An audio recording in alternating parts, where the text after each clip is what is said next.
Абай Құнанбайұлы 7-ші қара сөз. Жас бала анадан туғанда екі түрлі мінезбен туады. Біреуі ішсем, жесем, ұйықтасам деп тұрады. Бұлар тәннің құмары. Бұлар болмаса, тән жанға қонақ үй бола алмайды. Һәм өзі өспейді, қуат таппайды. Біреуі білсем екен демеклік. Не көрсе соған талпынып, жалтыр-жолтыр еткен болса оған қызығып, аузына салып, дәмін татып қарап, тамағына, бетіне басып қарап, сырнай керней болса, даусына ұмтылып, онан ержетіңкірегенде ит үрсе де, мал шуласа да, біреу күлсе де, біреу жыласа да, тұра жүгіріп, ол немене, бұл немене деп, ол неге үйтеді, бұл неге бүйтеді деп, көзі көрген, құлағы естігеннің бәрін сұрап, тыныштық көрмейді. Мұның бәрі жан құмары. Білсем екен, көрсем екен, үйренсем екен деген. Дүниенің көрінген һәм көрінбеген сырын түгелдеп, ең болмаса денелеп білмесе, адамдықпен орны болмайды.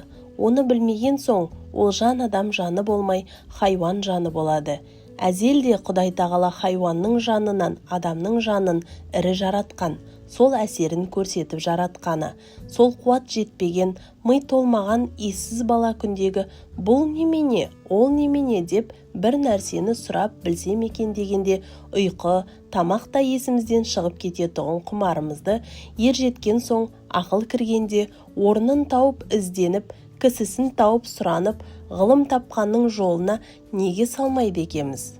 Сол өрістетіп, өрісімізді ұзартып, құмарланып, жиған қазынамызды көбейтсек керек. Бұл жанның тамағы еді.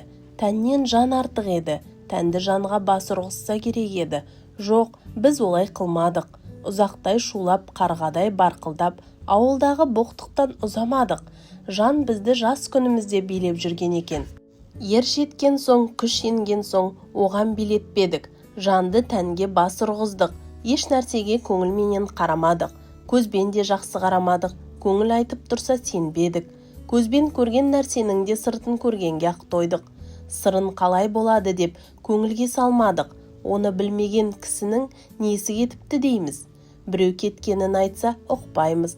Біреу ақыл айтса, ой тәңір-ай, кімнен кім артық дейсің дейміз. Артығын білмейміз, айтып тұрса ұқпаймыз. Көкіректе сәуле жоқ, көңілде сенім жоқ. Құр көзбенен көрген біздің хайуан малдан неміз артық. Қайта, бала күнімізде жақсы екенбіз. Білсек те, білмесек те, білсек екен деген адамның баласы екенбіз. Енді осы күнде хайуаннан да жаманбыз. Хайуан білмейді, білем деп таласпайды.